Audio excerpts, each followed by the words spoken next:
Hello, welcome everyone. I think we'll get started if you could take your seats. You can see me down here and I can't see you because of the lights. It's all just one big blur. My name's June McLaughlin. I'm a board member of ACECQA, and it's my pleasure to introduce this session. The session is our first session, breakout session for the conference, and it's around engaging families and the NQF. And we're really excited to have a range of speakers today who are going to share their stories about how they've worked with families to better understand their information needs and what kind of strategies they've used to communicate quality assessment and rating information. We're very fortunate today to have a great facilitator for this session, Dr. Julie Green. Julie and I have worked together over many years, and it's a great privilege to introduce her today. Dr. Green is the Executive Director and a board member of the Raising Children Network. This is an evidence-based website, non-commercial website, the first of its kind and the only one of its kind in Australia that is evidence-based. It's supported by the federal government, and if you haven't looked at the website, I would encourage you to do so. It has a wonderful array of fabulous information for families. Julie leads the team that translates the scientific research into practice and provides the online resources for practitioners and families across Australia. I'd like to welcome Julie to the stage and hand over to her to facilitate the discussion. Thank you. Thanks, June.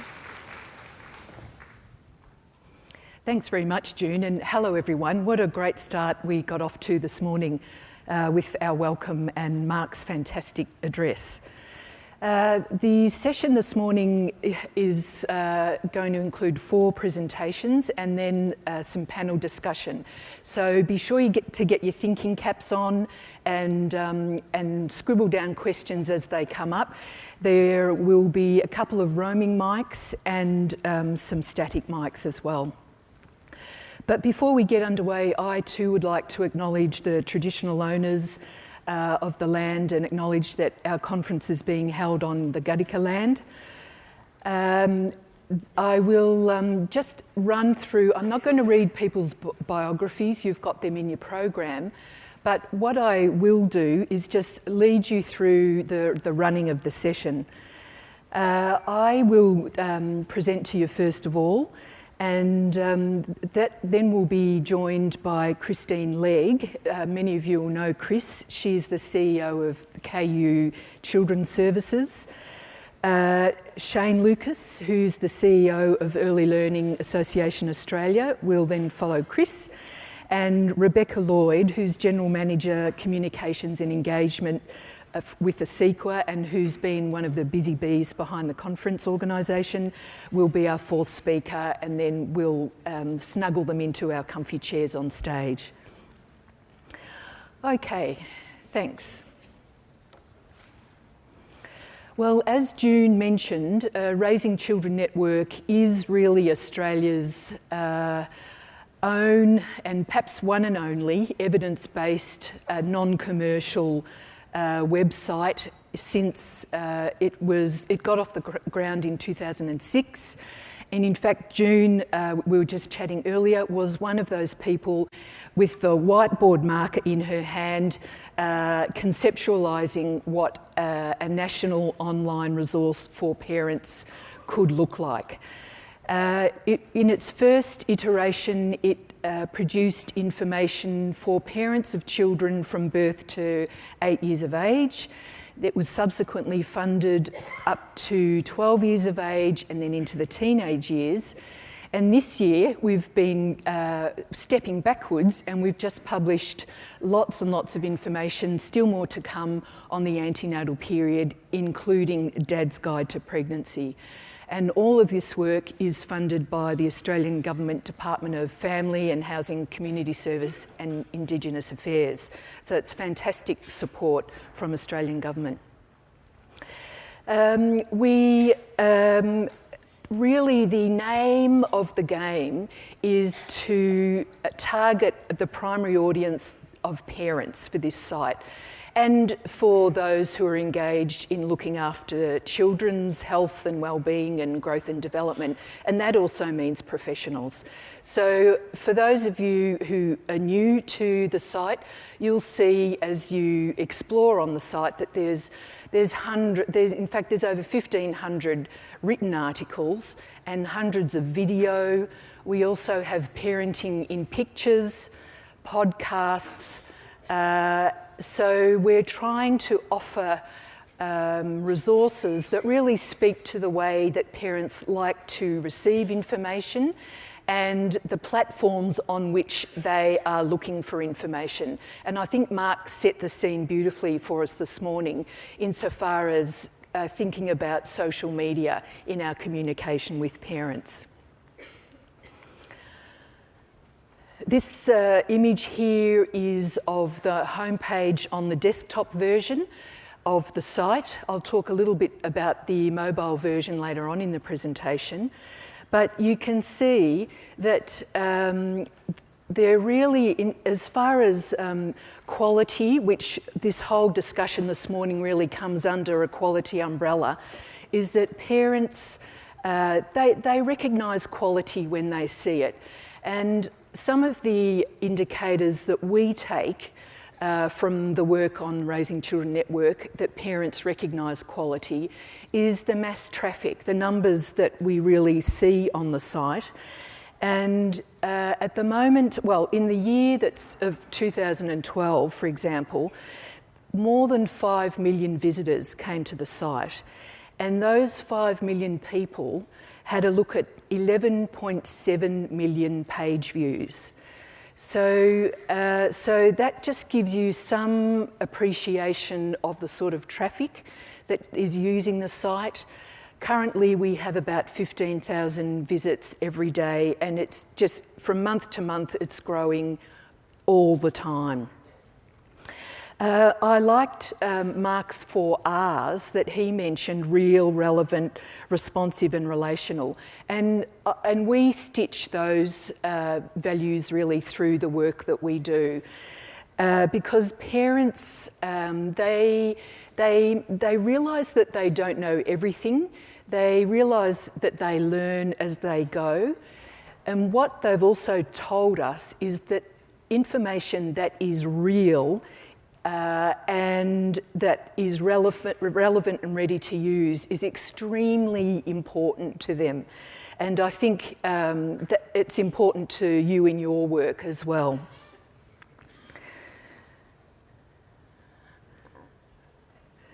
Now, we've said a couple of times that the content on the site is evidence-based, and I want to just take a minute to step you through what I mean by that.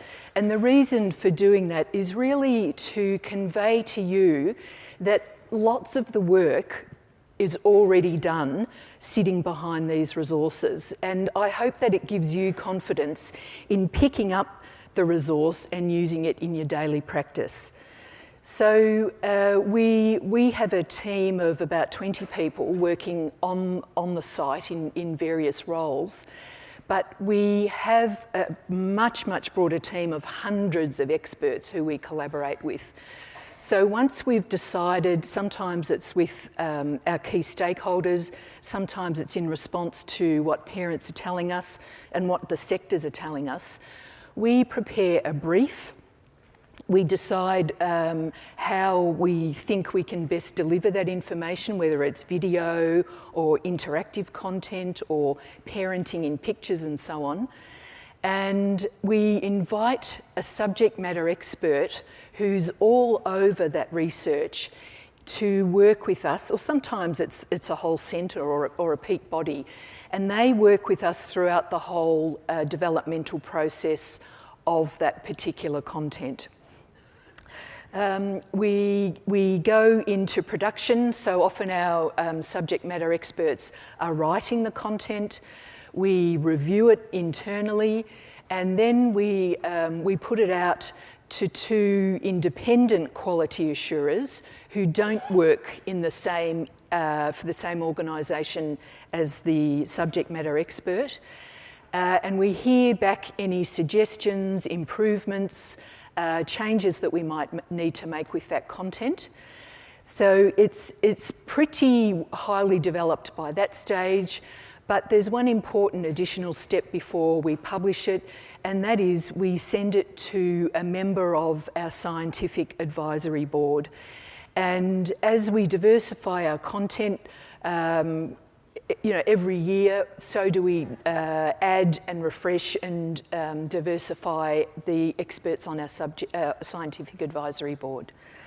So once everyone's satisfied that it's good stuff, our team makes sure it's optimised for the online environment.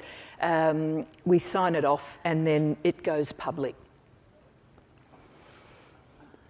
Now, I've already referred to parents having a good sense of what sort of values are important in the look and feel of any resources, any information that they might find themselves or that you might put them in touch with in your work. And we know from the research we've done with parents towards the end of last year that parents come to the Raising Children Network for validation. They might think they know how to handle a particular issue in their daily life, and they just want to really have that double checked and to have their hunch or their knowledge validated. A really important point is that they come for emotional support and reassurance. So there's a lot going on in their heads and in their hearts in their everyday parenting work. And part of that is feeling that what they're feeling is normal and what they're going through or how their child or children is behaving is also normal. And another part that's really important is that parents do not like to be told what to do. Every child is different, every family is different. Every child in every family is different. So it's important, it's an important learning for us not to be telling people what they should do, but our approach is to give parents the information, the evidence, the facts, not opinions, and leave them to make that decision. Parents, as I suggested before, they acknowledge that they can't know everything. They say that they're not born knowing how to be a parent, so they like to check in as they go. And the earlier that they make a connection with a resource that they feel is credible and trusted, the more they will return and re-engage with that information source. So really, really important to have those values, I suppose, behind the work that we're doing. Now, an important component of quality associated with family engagement is to have that smorgasbord of resources.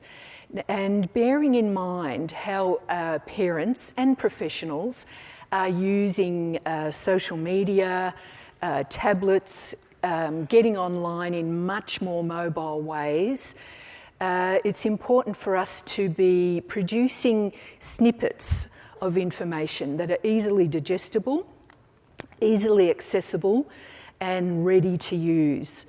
And in terms of a quality tool for early years professionals, really all our content has been made for parents, but an example I'm going to show you just in a moment is it's a short video that we got to thinking. The topic was early literacy, and what we decided was to develop up some short audio-visual snippets that can be watched either on mobile or on the main site, and that are free, and they are for parents, but I think you'll see through this clip that they can just as easily be used for professionals in their daily work. So I'll introduce this by just explaining that the person you'll see most of in this clip is the Victorian-based storyteller Annie Stewart, who's been telling stories to children and communities for a long time now. So let's have a look at this video. It goes for about 3 minutes. Storytelling plays a really crucial role in children's upbringing because it's here they're introduced to language and literature, the rhythm of words, the pattern. They're all starting to get it in their little heads. And when they come to reading, they're at a great advantage because they've understood it. Once upon a time, there was a princess. She lived in a big pink house. Telling stories to your children also sort of fosters imagination, where they start to come to some understandings of the world they're living in. Well, I've been telling stories for a long time in libraries over the years, and I've found that children will believe anything you tell them, and you can use anything to tell them. I think I've used toilet roll holders with pipe cleaners stuck to them to make a whole little family. I'll tell a story with an apple, where I'll cut it in half and reveal a beautiful star. I have all sorts of things I'll pull out of a bag. So maybe when parents were starting to think about storytelling, maybe an item that was a treasured thing they'd had from their childhood, maybe a photo that was taken years and years ago. All these things are to prompt language. And then the mom came. Hello, my dear kitty. Then you don't see him. One of the ways to really involve your children in storytelling is perhaps put a bit of action in it. Sometimes I have little rhymes and I'll make children be Muk Muk the owl and the trees in it.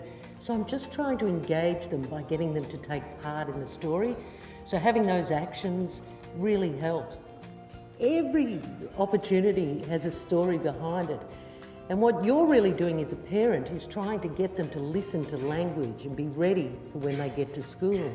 But one of the other things that I think is really important about storytelling, and for me it was always crucial, is I think your family, your kids should have an understanding of family and who you are and what your stories are.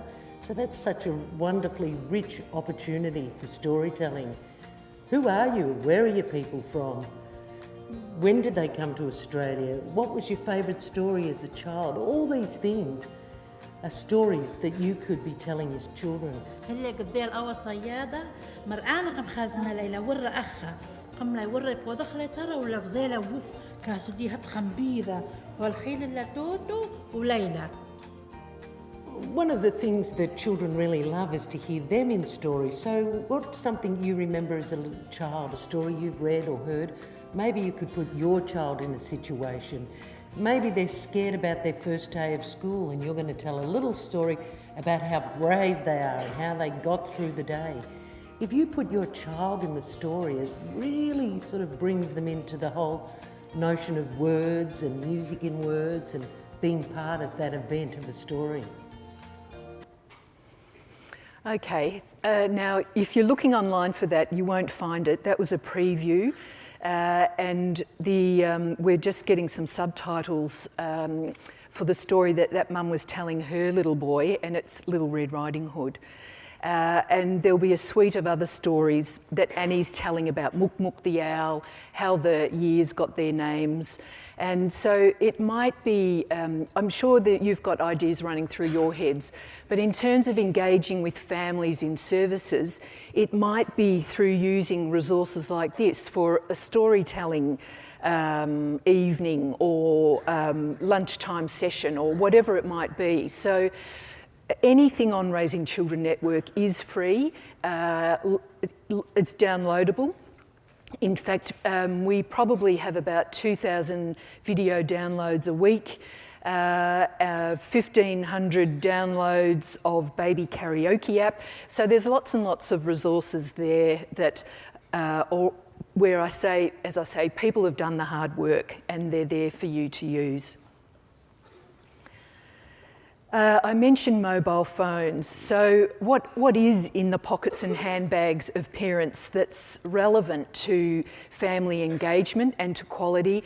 And it's mobiles, mobiles, mobiles. And I was rapt to see such a show of hands this morning to see how many people have already been online through one device or another this morning.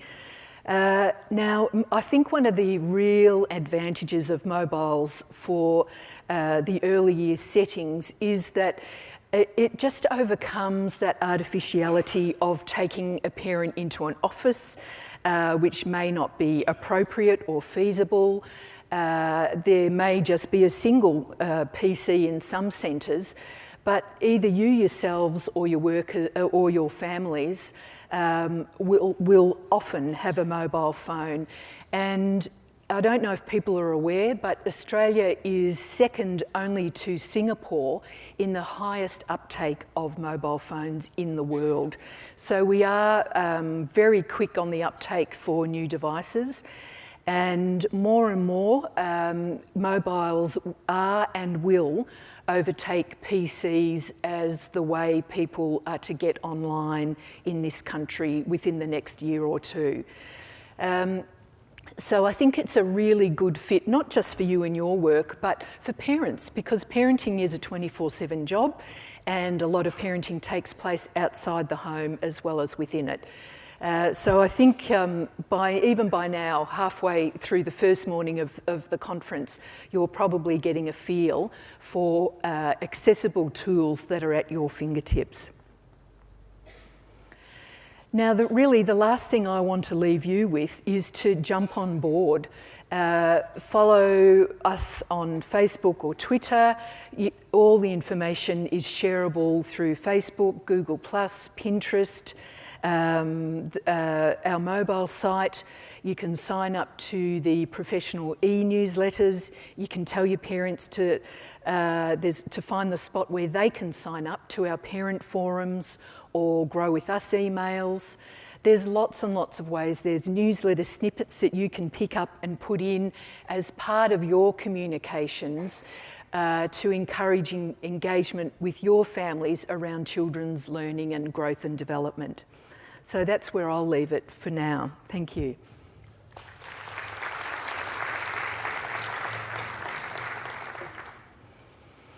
All right, well now it's my pleasure to welcome Chris Legg up to the podium. As I mentioned, Chris is CEO of KU Children's Services. So we'll firstly hear from Chris and then she'll rejoin us when we take up the panel. Thanks, Chris. Thanks, Julie. Okay, I just want to share with you very briefly some of the things we've been doing in our organisation to engage families in the National Quality Framework. And obviously we've been doing things as an organisation, but also just want to share with you some of the things that we're doing in our centres. Obviously lots of these things many of you will be doing, but certainly happy to share them with you at the moment. So first of all, when the National Quality Framework, the national standards were released last year, as an organisation we put together a quality booklet for families, and it just talks about the 7 quality areas and a little bit of a checklist on the side that shows families what to look for or questions to ask when they're visiting the service and making a decision whether they want to enrol their child or not. It's really taken off. I have to say now we've distributed 100,000 hard copies, obviously amongst our families, but also to baby health clinics and to any exhibitions that we might do.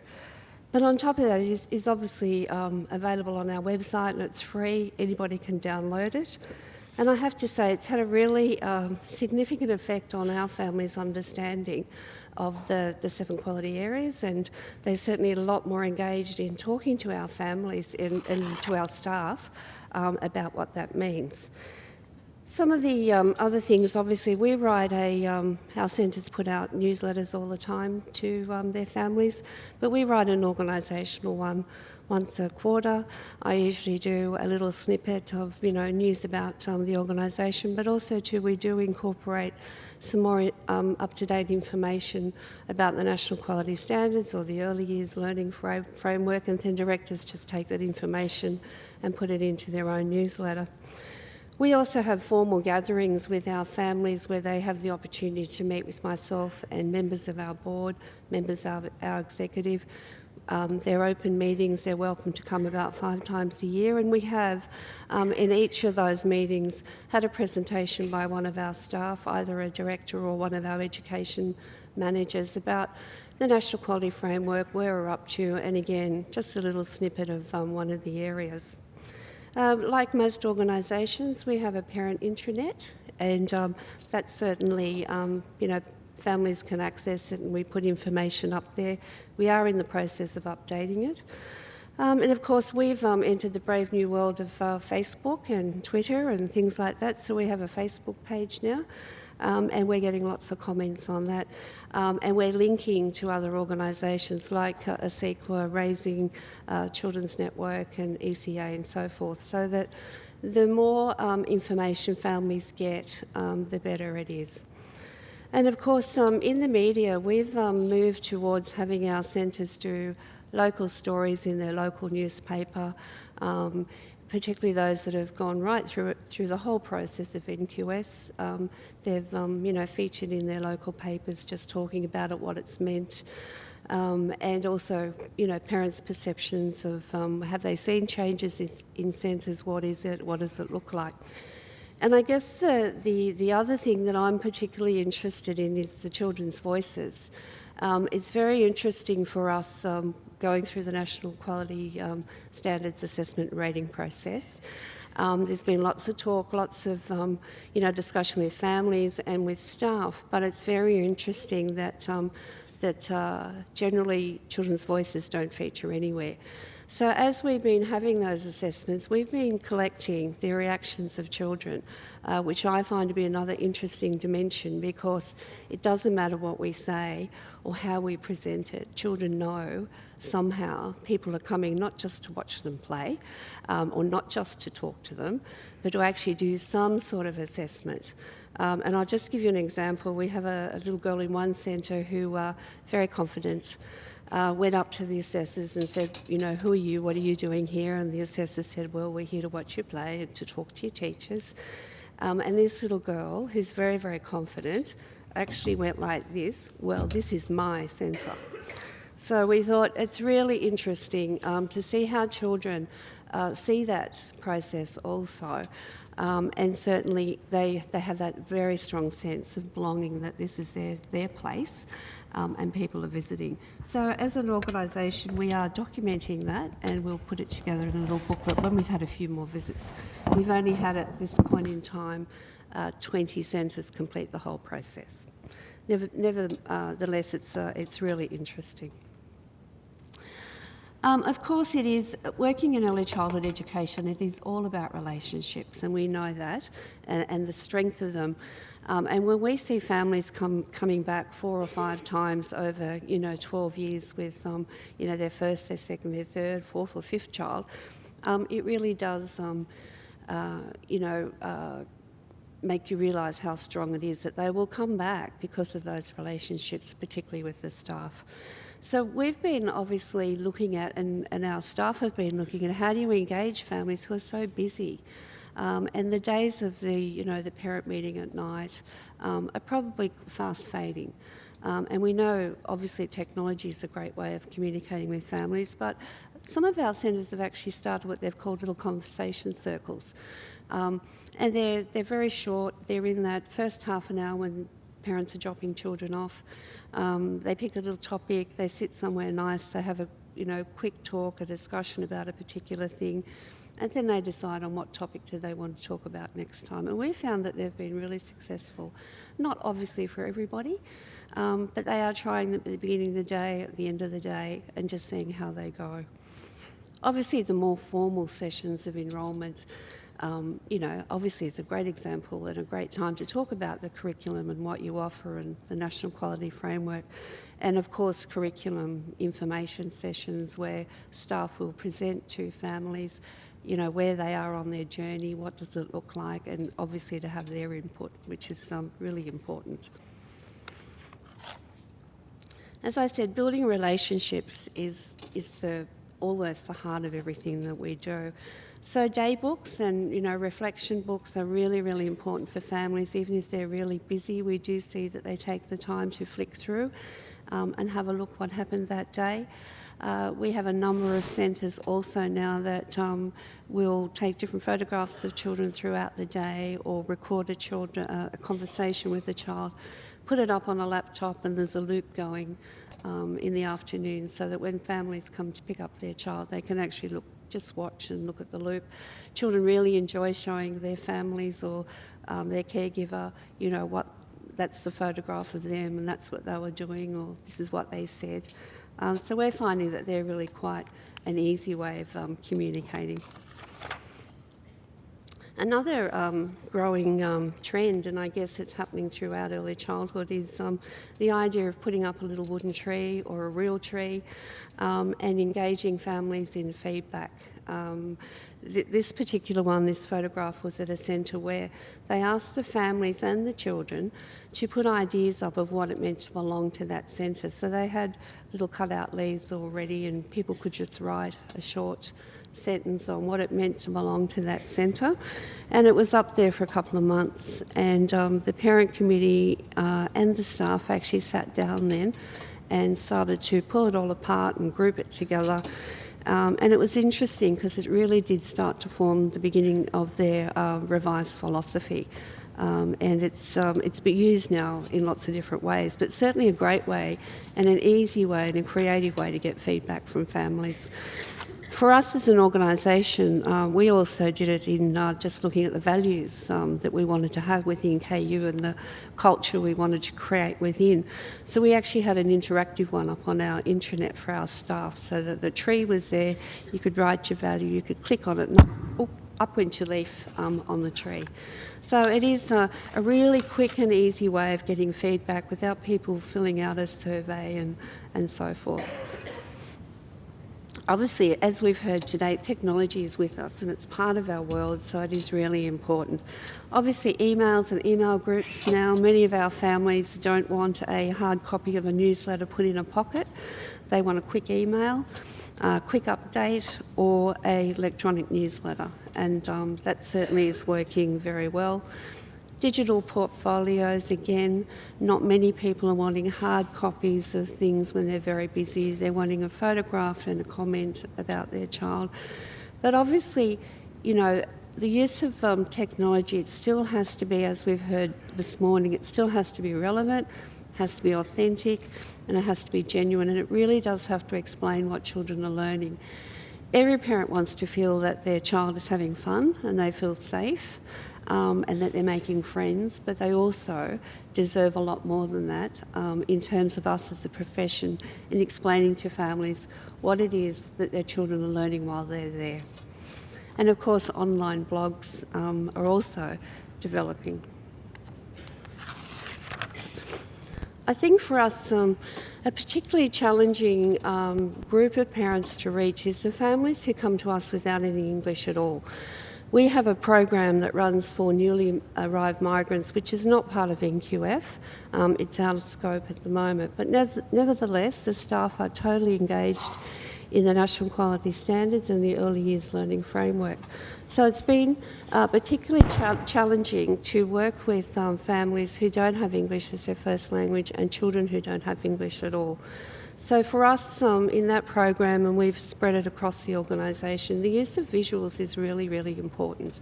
So that there are photographs of the children doing particular things, and obviously drawings and so forth, but the use of visuals has been incredibly important for those families. And obviously, if you can have staff who also speak a number of home languages for those families, it also does make them feel a lot more that they're safe and that they belong, and that they are part of something.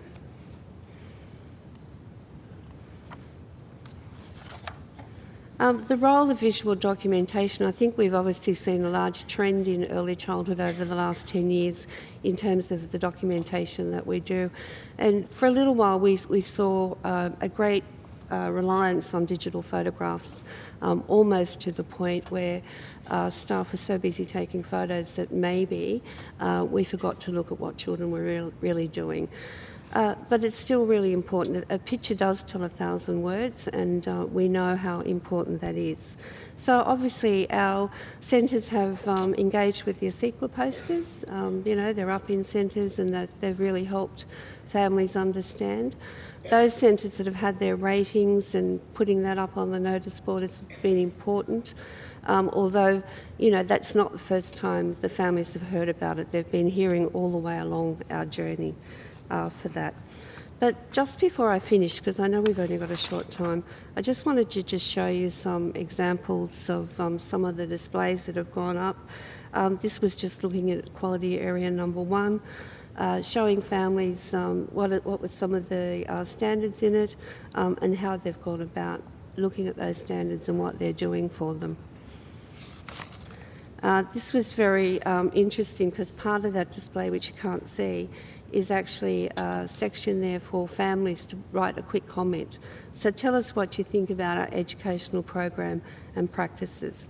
So it's an opportunity for parents just to quickly, it would only take them a minute before they go, just to write up and, put up an opinion of what they think. So obviously here's another example of a tree where, families have been asked to stick a little bird up in this case, just with some feedback and some examples. And here's just another foyer display that just again explain the whole quality area and what are some of the things that they're doing. And that's it. So thank you.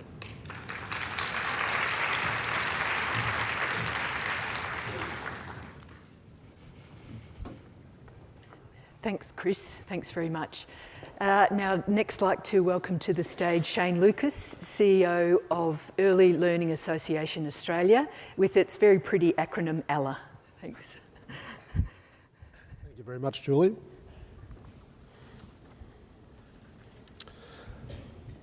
And thank you very much for the opportunity to ACEQA to present today on a topic that is of both great interest and also significant historical resonance to our organisation. My apologies for my voice. I have water here. I have a very bad cold the last few days, and as the father of a couple of Gen Z children, for shizzle to all of you. In many respects, the challenge of meaningfully engaging families in early learning is the wellspring of Early Learning Association Australia. It's part of our founding myth, if you like.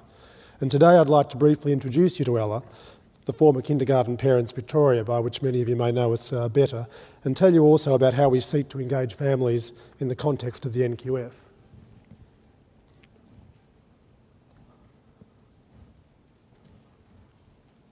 Sorry. I've been CEO of Ella for only a very short time, but I was on the board for the past 2 years and was closely involved in both a soul-searching rebranding exercise and also in the development of our 2014-2016 strategic plan. Ella is a peak membership organisation representing more than 1,200 early learning providers. Our vision is excellence in early learning for every child. We believe that investment in high quality early learning is an essential investment in the social fabric and economic future of our country. When KPV was first established in 1991, it was rare for early learning programs in Victoria to be provided anywhere other than in a standalone kindergarten setting. But today our membership base and our new name more accurately reflects the growing diversity of our sector. While the sector has changed significantly, as I'm sure we all acknowledge, providing support to kindergartens managed by parent committees or managed in a cluster network setting remains very much the core business of our organisation. However, our new name also recognises that our advocacy focus with the implementation of the NQF and universal access is increasingly national.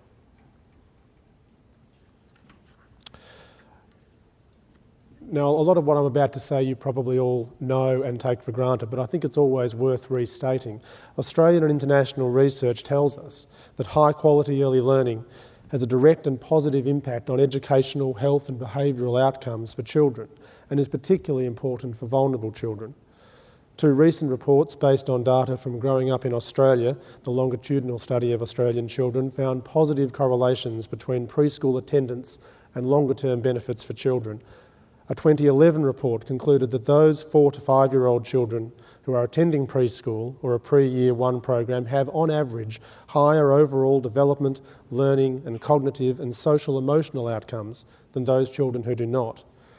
University of Melbourne research undertaken this year, also based on LSAT data, shows a significant positive association between preschool attendance and Year 3 NAPLAN scores, put aside what we may think about NAPLAN, where the preschool teacher had a degree or diploma in early childhood education or a diploma in childcare.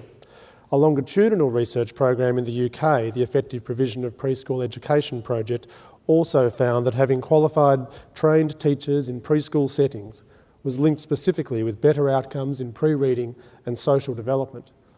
Whilst we, I think, in our sector may take some of this material for granted, I think when we go and have conversations with government or with other potential partners who may not be as familiar with this sort of research, it's always important in my mind to restate the basis for why we actually do what we do. And this strong research evidence underpins obviously the implementation of the NQF and very much the vision of ACECQA.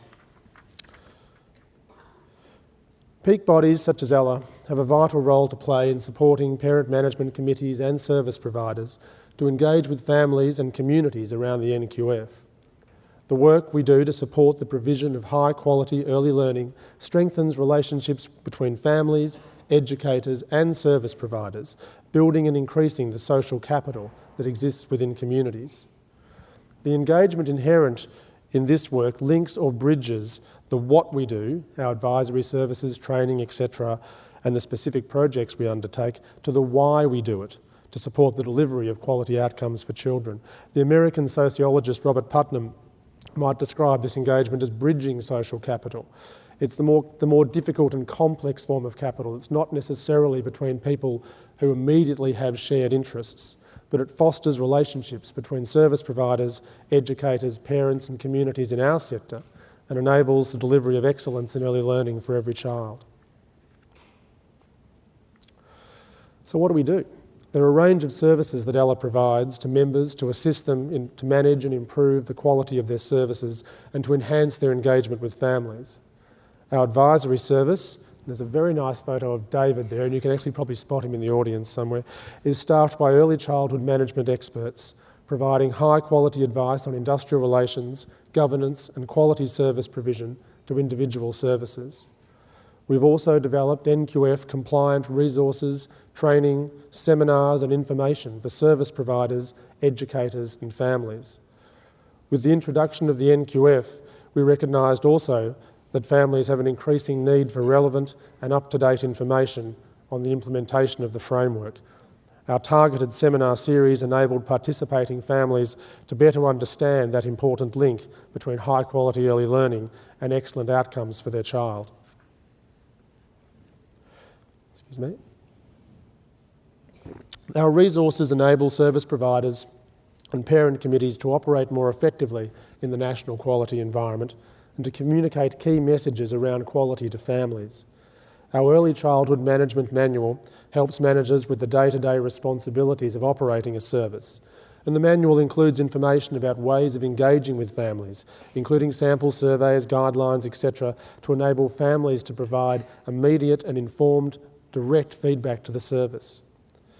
Our Performance Management Kit, which we're currently developing, will complement the manual by assisting parent committees to professionalise the way they manage staff and engage more effectively with quality areas 1 and 5.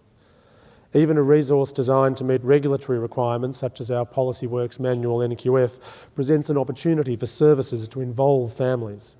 The principles of inclusion and equity and of collaboration with families and communities around Quality Area 6 underpin our best practice policies in areas like enrolment and orientation, inclusion and equity.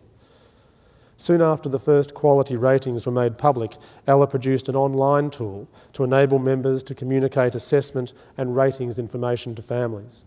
The quality ratings information sheets helped demystify the rating system and allowed families to see more clearly how their service was travelling and how it was working to deliver quality outcomes. We also do a range of projects with different partners in government and the sector, and these projects play an important role in engaging directly with families and communities, especially those that target families outside the fence, as it were, of the actual service setting. These projects provide a forum for engagement between children, parents, educators and service providers. In partnership with Vic Roads, for example, Ella has been delivering Starting Out Safely since 2011. The program assists children, parents, carers and educators to guide children's learning in being and becoming safe and independent road users.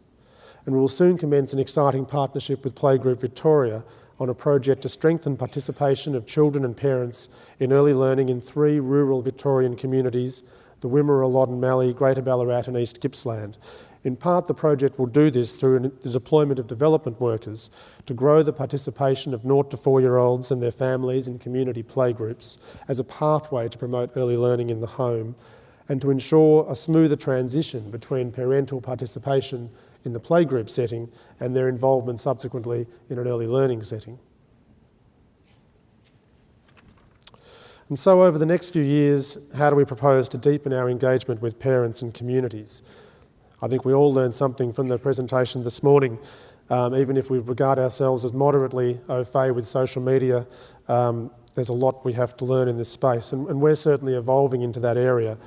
We're already delivering more online content, and this is substantive content. I think one thing in a public policy area, you can't just send simple messages in 160 characters. You actually have to have a home for substantive research and policy content that is accessible. It's what our members want. We're delivering that through our improved website to enhance communication with and support for services and families. We're also in the very fledgling stages of our life on Twitter and Facebook.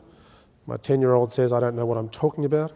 And we'll continue to explore engagement opportunities, he's mostly wrong, and we'll continue to explore engagement opportunities presented by this new social media. As parents and families are becoming more and more sophisticated in their use of new technology and often more time poor, we're embracing these opportunities to deliver our services and resources in more timely and user-friendly ways. We're very proud of what we've achieved at Ella in our 22 years. And we can provide, I think, high-quality advice, resources, training and information to improve the quality of your services and to enhance your engagement with families. But while I feel we've learned a lot, I think we're very conscious also that there is a lot more to learn. Thank you very much.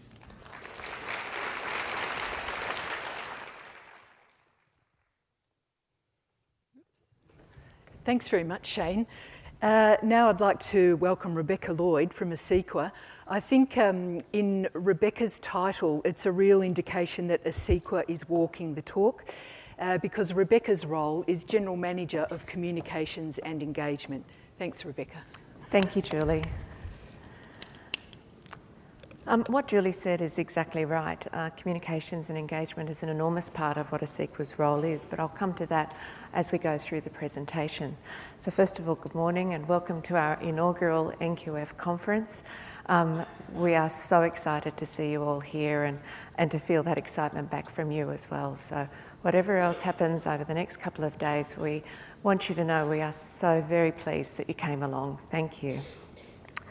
So we're delighted to be here, and what I'll be sharing with you today is some information about what we've been doing at ACEQA to share with families directly, and also ways that we hope that you can use our resources if you would like to know more about that, to do the same. Before I begin, I would like to acknowledge the traditional owners of the land on which we meet, the Gadigal people of the Eora Nation, and pay my respects to the elders past and present. Well, as we've heard from Julie and Christine and Shane, children thrive when we all work together to support their learning.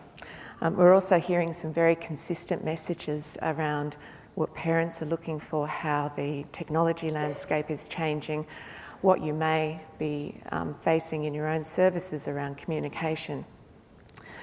But while I've been preparing for this session today, I've been continuing on with our job of engaging with the educators in the sector, and I was very fortunate to be at the Australian Childcare Week Awards on Saturday night. And at those awards, we heard about some really amazing programs that educators were undertaking to engage with their families. There were programs like bringing grandparents in to share their family histories and bring those to the children, bringing in workplaces into the services, not just in long day care, but in other kinds of services too. And also media programs that really drew attention to the whole community for what a great job that those children's services were doing for their families. It made me think even more about what do we really mean by engagement. When we use the word engaged, we usually mean people are both interested and involved in what we're doing. And when people are engaged with us, they help us to achieve our goals. And that's even more important when our goals are so important to them, like educating and caring for their children. And how do we get those families engaged to help us all work to those goals? Well, to me, there's a three-step process. Oh, that would be the wrong direction. There we go. First up, you need to have good information. You need to be able to communicate the information effectively.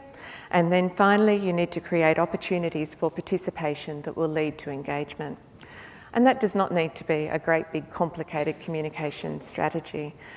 Some of the examples that Chris was showing up there with the trees that grabbed people's attention, that had good, simple information, that was relevant to the families, that had an opportunity for participation, that's all three of those steps wrapped up in one. Engagement then is the evidence that your communication is working. The information that you want to share, the involvement you hope to see, the activities that you want to collaborate on, when families become part of that, it's engagement. And what I'd like to put to you now are 4 general principles that we follow at a national level to engage with educators and with families. And these principles we hope may help you, particularly with those first 2 steps on information and communication. The first is that engaging families is something that you already do well, but you want to do better. The early data that's coming in from the quality rating shows that you are more likely to achieve exceeding the national quality standard in areas 5 and 6 than in any other quality area. For ACEQA, this means that you're well placed to share important information about the quality reforms. But we also know that you aren't always confident of being on the NQF communication front line. But that desire to improve engagement brings me to the second principle. Every service and its community has different communication needs. Every individual has different communication needs. What works for the service up the road may not work for yours. What works for one family within your service may not work for others. And in fact, one really important lesson I hope you take away from today is that you should not ever rely on just one single way for communicating or engaging with your families. When we've asked services to share their communication preferences with us, 5 methods come through quite strongly. Print newsletters and notices, emails, text messages, website updates and blogs, and face-to-face, which is the richest form of communication available to any of us, but which educators often regretfully note is not available as often as they wish. It's not surprising that many of those methods are electronic, as the third principle we apply, and one which you've already heard about from previous speakers, including Mark, is that Australians are more mobile phone and internet dependent than ever. Julie had a figure up there of around 50% of parents. We've seen data through the ABS recently that there are currently 17 million mobile phone subscribers in Australia with mobile internet access, either on smartphones or on a more standard mobile phone. And not only that number went up, 1 million subscribers between June and December last year. And what are we all doing with those mobile phones and smartphones? Well, we're certainly not just making phone calls. In the 3 months from September to December last year, Australians used phones to download the equivalent of 3 billion pages of data. Sadly, I can't tell you how much of that data involved a hamster playing a piano, or which secret food will cut belly fat in just 7 days. I can't even tell you what the secret food is. But I can tell you our information habits keep changing, and the numbers suggest that between 50% and 75% of parents are carrying an internet-enabled mobile phone in their pocket or their handbag, and they're using it more and more to get the information that they want. And the rate of change in mobile use suggests that you should check regularly with your families about how they're getting their information and what they prefer to get their information as. If they told you only last year that they preferred printed newsletters, you might get a very different answer from them if you ask today. And that brings us to the fourth and the final principle, that messages need to be short, simple and significant. So we won't kid ourselves, there was ever a golden age when parents of young children had loads of time to absorb complex information and read legislation and carry a pocket of the regulations around with them. And when they came along to every single activity that you ever organised and you had to put out more chairs every time you called an evening meeting. But it isn't just nostalgia talking to say that we all seem to have less time and to demand our information in smaller chunks than before. And I can give you just a quick measurable example from journalism, which is my original background. A decade ago, our challenge was to get a radio news grab down to 15 seconds, which isn't very long. It's a big challenge. You used to practice it a lot and get it right. Today, we have to aim for 7 seconds. You can certainly hope for more than 7 seconds from your families, because unlike radio news, your information is about something that's very significant to families, and that's their children. All the same, there are lessons for everyone in that tried and true efficiency of delivering radio news. If you can give people a short, simple taste of something significant, they will often be motivated to seek out the more detailed information that you really want them to have. And that's why short, simple messaging needs to have a strong place in all of our plans to engage families. Not because we accept that they only deserve small bits of information, and not because we want to dumb down the important information, but because those small bits may be our best chance often to get them to dig deeper. And they'll do that only at a time when it's relevant, real, and responsive to their needs. ACEQA is a small, independent national authority with a very large focus on communication and engagement. And as we move on from our startup phase, family communication is an even bigger focus for us. From the time we began nearly 2 years ago, we've heard your views about communicating with families and the NQF. What you tell us can look quite contradictory sometimes. On the one hand, we have those who want us to take the lead on family communication, and on the other, those who want to do the communicating themselves, but with trustworthy information that they hope that we can provide. So we try to develop resources that we hope will meet both of these needs, and I'll go through some of those just quickly now. Family News is an electronic, bi-monthly newsletter delivering simple facts about just one topic in each issue. Families can subscribe directly through our website, or you can share it with them yourselves, or you can extract stories to add to your own service news. Families have told us fewer words and more pictures. It's a work in progress, but we will keep working on it, and you will see more graphics and you'll see video links appearing too. We've also just started to make online resources available in languages other than English. An overview poster of the National Quality Framework for Families is the first item to be translated into 13 languages, and it's now available on our website. And do keep an eye out for some spoken translations, because we recognise that often a written translation for certain communities isn't going to be of great benefit if they come from an area of very low literacy in a written language that they speak.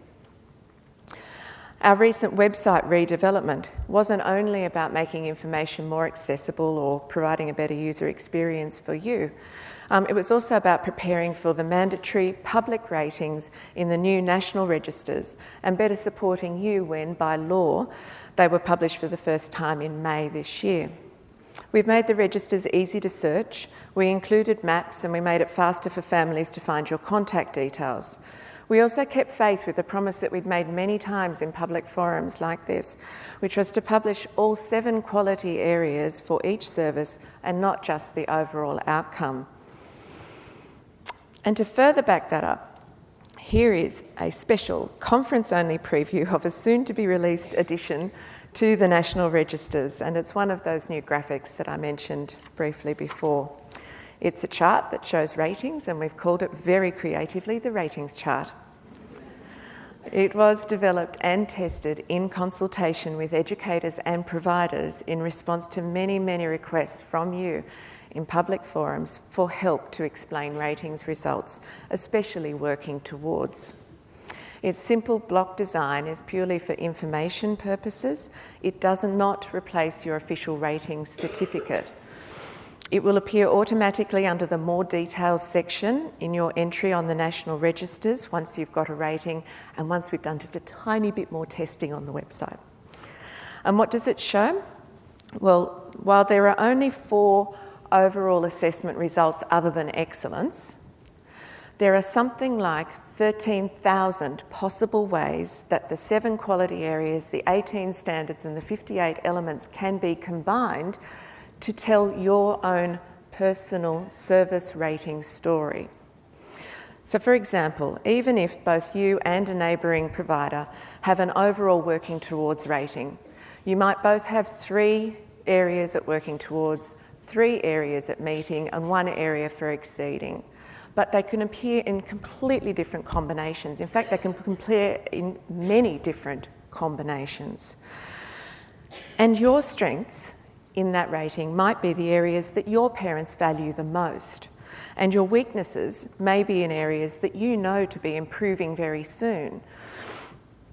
This chart lets you show this in a very simple way and add your own information around it if you print it out or you download it to use electronically on your website or elsewhere.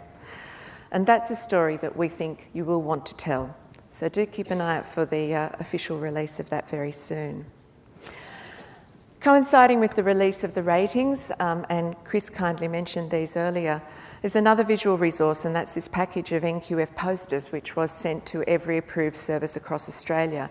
The package is actually 8 posters. There's the overall view of the NQF, which is the one that we've translated so far, and the remaining 7 posters focus each on one of the quality areas.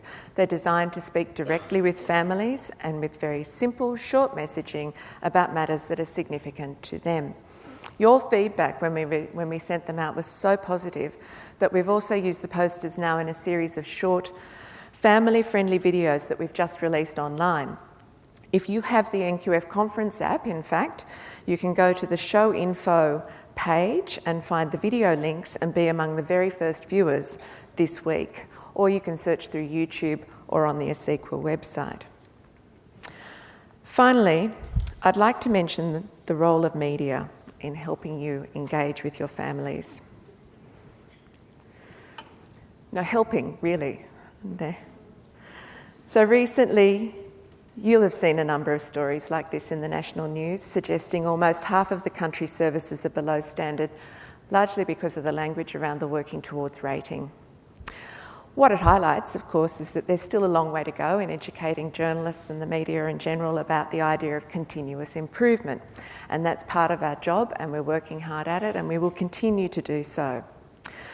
And while you tell us, obviously, how upsetting these headlines are, most of those stories have also given a healthy amount of space to some very important parts of the NQF. And I know it can be hard, but I am going to urge you to see these negatives as an opportunity for engagement.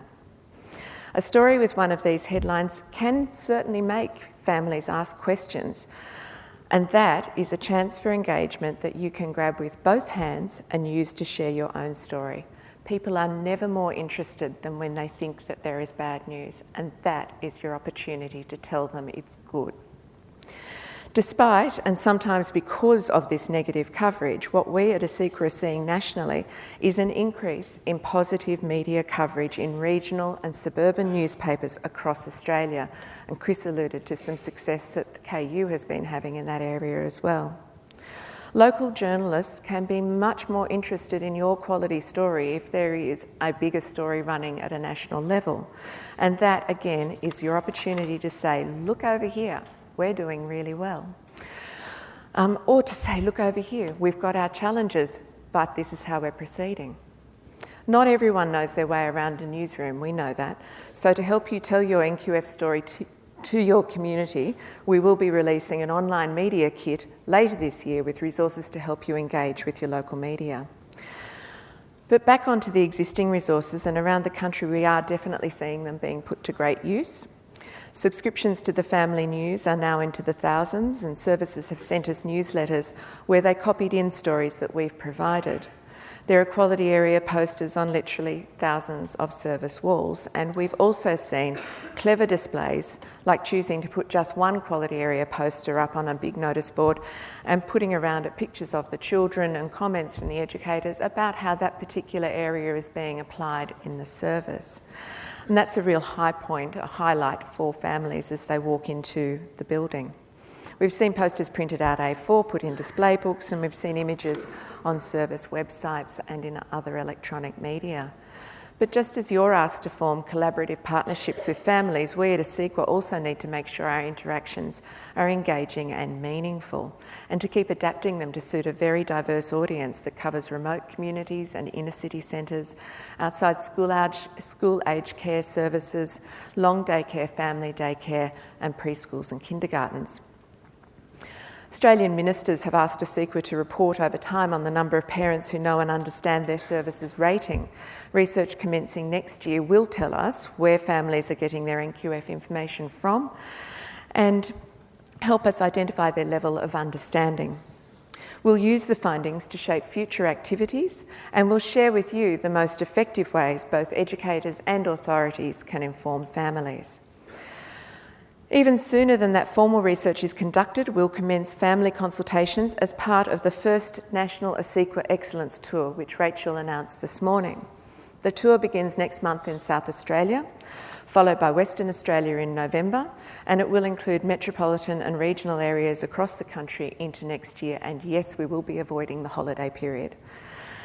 The tour will also include city and regional family roundtables. It's a new concept for ACEQA that will involve families sharing how they want to be informed about and engaged in quality education and care. And some of you will have the opportunity to participate by nominating families from your service to attend. The ideas put forward will be used to shape future family communication strategies. One of the first outcomes we expect to see from these will be a new guide to the NQF for families. All of you and your families will have an opportunity to feed into the development of that guide. It will be something we can all own. And what I can say for sure, and I'll leave you with this once again, is that the guide will be short, it will be simple, and it will focus on matters that are significant to families. And with that approach, I'm sure that we'll see engagement. Thank you very much.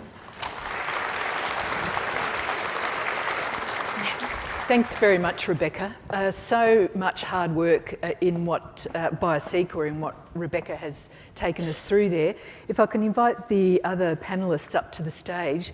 I know some of you have sent through some questions throughout the session, but others of you might start to be formulating other questions or might want to take issue with some of the things that have come up, or you might even want to share some examples of success from your own workplaces that have engaged families around in a quality sort of a way.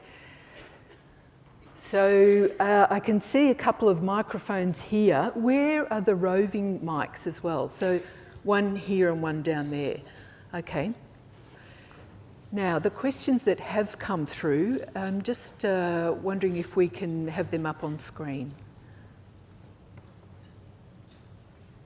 Oh, there's a question here? Okay, let's start here. Thanks.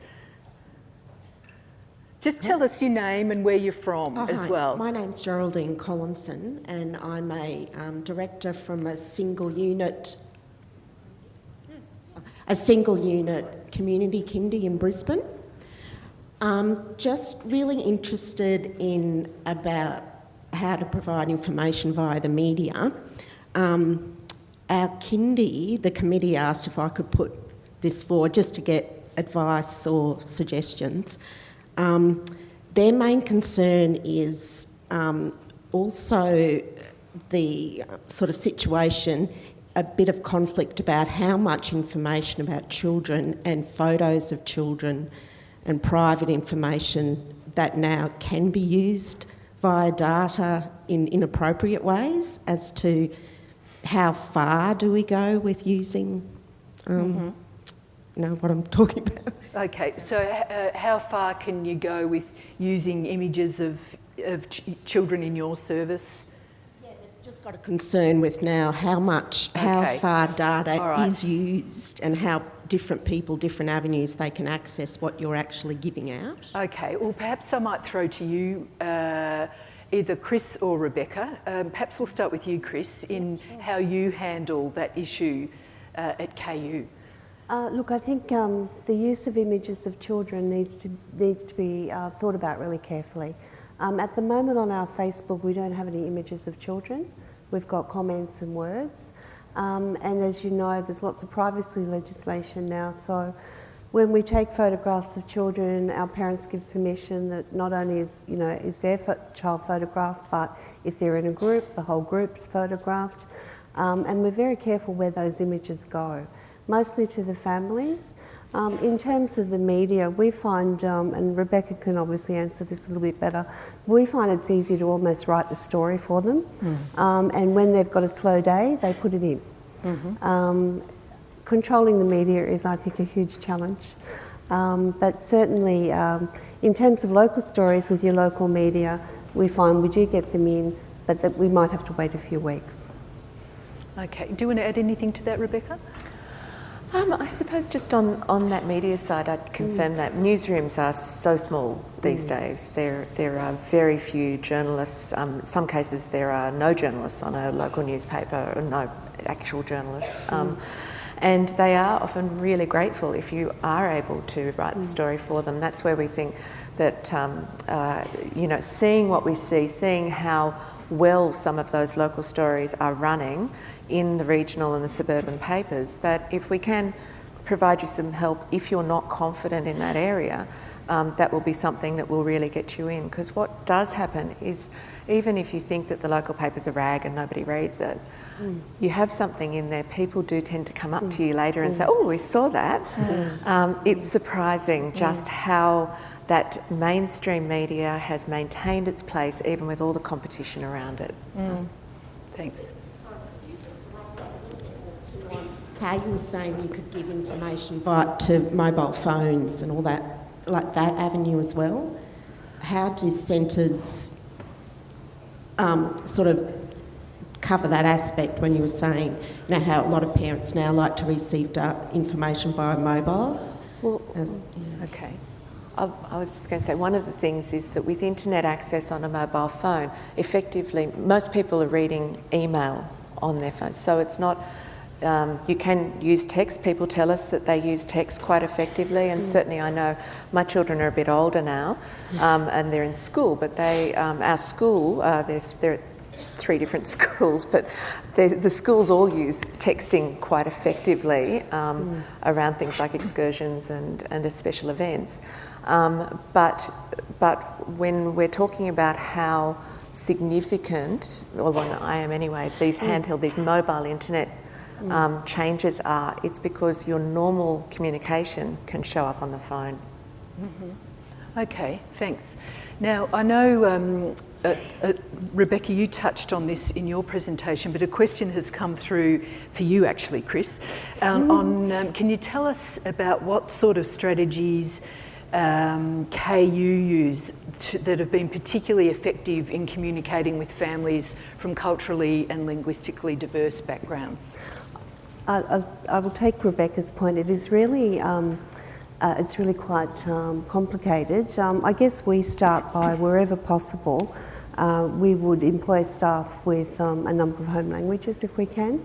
And that certainly helps, but obviously you can't cover every dialect and every particular cultural language. So we have, particularly with families who speak no English at all, if we can pair them up with somebody who does, it's really helpful. One of our programs is working quite intensively with a lot of refugees. And so those families have had lots of trauma, so they need lots of emotional support as well. So hooking them in with somebody else if we can. As I said before, the use of visuals is really important because, and we know young children learn receptive language first, so they can actually interpret for their families. They can show their mum or their dad where their bag goes. So it's a slow process, and I think there is always caution when you do translations, because there are lots, as I said before, there are lots of different dialects. But I think it's also, it's the way families feel when they're first welcomed. It's the smile on the face. It's that unspoken, non-verbal communication, which I think makes all the difference to people. Mm-hmm. I know in the case of Raising Children Network, a lot of our video is translated into other languages. So if you just type other languages into the search box on Raising Children Network, you'll see those. And we often have a stall and go along to conferences in the sector, and in response to lots of requests, we're just currently finalising translation of a lot of our early childhood articles, especially around sleep and behaviour and healthy eating. So so there's more and more translated content on Raising Children Network. A theme that's coming through strongly from questions from the audience is around engaging dads.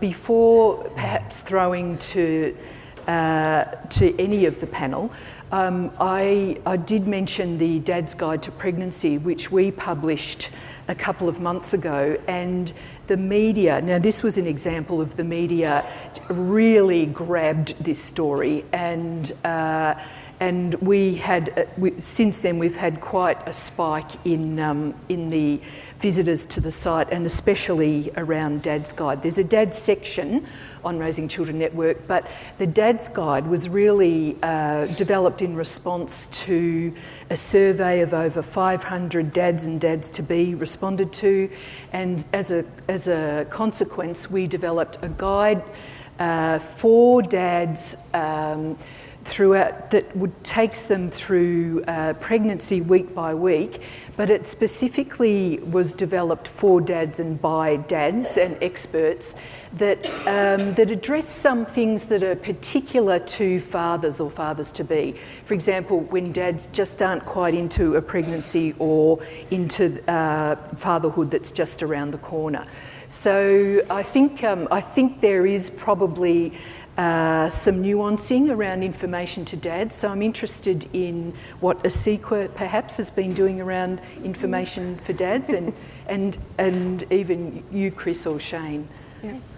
Okay, well, I can't say we have yet done anything specific for dads, other than that we have tried to make sure that they're represented. At least if you look at the 7 quality area posters, one of them is a guy who, they're all real pictures, by the way, but I think there may be one stock photo, but is a dad who's been picking his daughter up from the centre that our photographer was at. So we do try and send that message that we understand.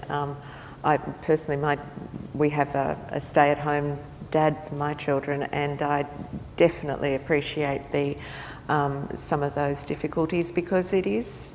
There is a real inherent kind of sexism often in the communication to women. It is quite easy to make dads feel cut out. I think sometimes, I'm looking at you, Shane, but it can be. It can feel very much like it's not just at the school and the playground, but I think, that sense of mothers getting together and mothers needing networks and mothers finding friends. There are so many dads who are, equally or partly involved in that really active caring and the drop-offs, the pickups especially, that it needs to be more top of mind for all of us. So that's just giving me a lot more food to thought. I'm going to go and give my staff some extra work. Okay. Any comments from? I suppose for me it would almost be more a personal reflection as a dad of young children that have been interacting in services over the last 10 years or so. I spent also a bit of time recently as a home dad for several months and was quite surprised, and I guess it reflects some of the things that were being discussed in the session this morning. Work patterns are changing a lot, and there is a lot more father involvement, not just at the start and end of the day, but actually it's the father who maybe is working from home or is not working for a period or what have you.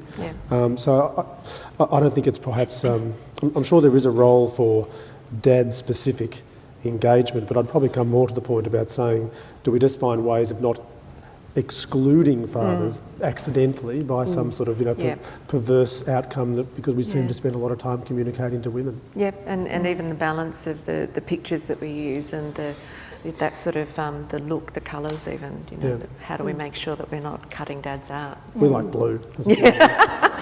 I mean, that they're all important. Nevertheless, there's also research that tells us that the female partner is the male partner's principal source of information. So we have to have all bases covered. Now, we've got someone at the mic, so go ahead. I'm not sure if I'm on. Oh, yes, it sounds like it. I'm Rosemary Cale. I'm from Western Australia. And just the questions about dads, and it was actually flowing through my mind. Two questions. One is about non-custodial parents in terms of how they can be engaged. I mean, that's kind of like getting to the more difficult end in terms of a lot of fractured families and how families that don't have regular contact with their children can be a part of this process. And the other one, and it's something that I know is a particular issue in Western Australia, but I know also applies in other parts of the country, is the FIFO sort of situation for families, many of whom are dads. So I'm just, you know, it's just kind of like one of those things to think about in terms of, when we're talking about fathers in particular. And I know that in both of those cases with a non-custodial parent and also the FIFO, it can be mums as well. But it does tend to be dads, and they do become more distant from their children's care and education. Yes. Well, I'm glad you raised the issue of FIFO parents, because that's been something on our minds that, I mean, that's an area of content that Raising Children Network doesn't have anything on, but it's been something that we've been actually considering, that there probably is quite a need for information for parenting in that sort of a context. But technology, since it's a theme for today as well, there's things that people might be able to do, you know, through Skype, for example, reading a story to their children or telling a story over the phone. So I think with mobile technologies, it does offer us some new opportunities to be able to create some ways that we perhaps might not have thought about before to try and foster those ongoing links between parents who may be absent and their children. And I know one of the questions was if people do have areas of content for Raising Children Network that they would like to suggest, go on to our feedback email on the site, and we'd love to hear from you as to what suggestions you're interested in us following up. Okay, now we've only got 5 more minutes. There's a question down here. Is that you, Catherine? Yes, it is. Hi. Oh, hello. Just doing the technology of the microphone there. I'm Catherine Hayden from Melbourne.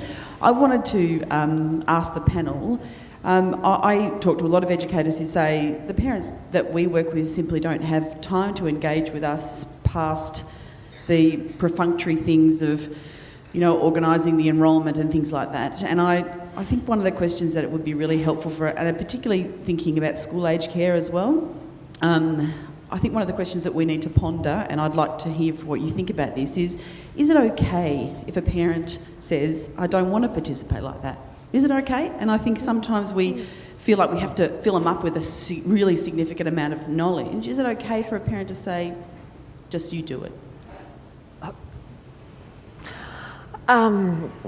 So is it okay to say for a parent to disengage?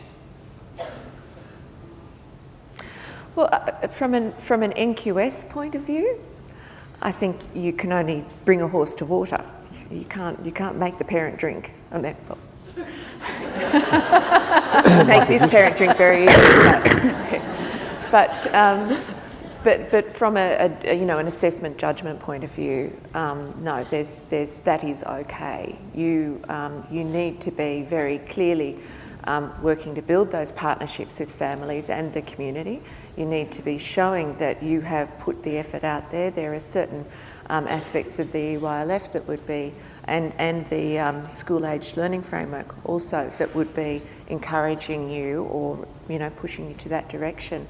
But no, you can't force people to absorb communication. I mean, Julie may have a view on that as well. What you can do is try and make it as good as you can and think, what do they want to get out of it? They might not want to get out what you think they need.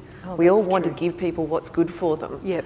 But it's not from what they want. Look, that's true, but where people are today might not be where they are tomorrow or where they were yesterday. So, people and parents tend to, there might be some fluctuation in engagement and re-engagement, so we have to keep on trying the whole time. It's like literacies. Someone's digital literacy may not have been that great even 18 months ago, but it's getting better and it's changing. So I think people's level of engagement probably, it peaks and troughs at times, I think. Now the last question, and we won't be able to get to all questions, I'm sorry, but what we'll do is pass on the remaining unanswered questions to ACEQA and figure out a way of getting some responses to you subsequent to the conference. So a comment is that social media can be faceless. So how do we deal with when feedback may be negative or perhaps unpleasant and so on? I know far and away in our experience, people behave extremely well on social media. And we would never shy away from not posting a critical comment. I think what I would say is that when feedback is less than optimum, that's your chance. It's a bit like what you were saying before, Rebecca. That's your chance to come back with a positive comment or an example of something that's really worked for you, or an article on what to do in a particular case in point. So while it might present originally as negative, it can end up actually being a good opportunity for you to flip it around. I suppose, Julie, just quickly, there's two things I'd say to that. One is that social media is not new in being faceless either. Good old suggestion boxes and feedback boxes were faceless. That's true. If you got something in there that suggested something was wrong, you didn't ignore that comment. The thing with social media, I'd argue, is you don't leave that negative feedback up there on its own for very long at all. You ensure that you have got a response, and it's not a defensive response. You might want to take on board something of what's being said, but you allow the person who's going to be on Facebook 5 seconds later to see the negative, but also what you're proposing to actually do about it. Yeah.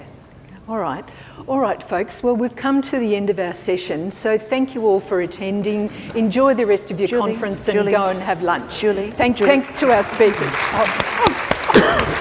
Sorry, Julie. Sorry. You want to say a few words? I'm not mic'd up, but just quickly, I wanted to thank all of our speakers, and I'm sure you'd all agree there's a wide range of ideas and great suggestions that have come from this session.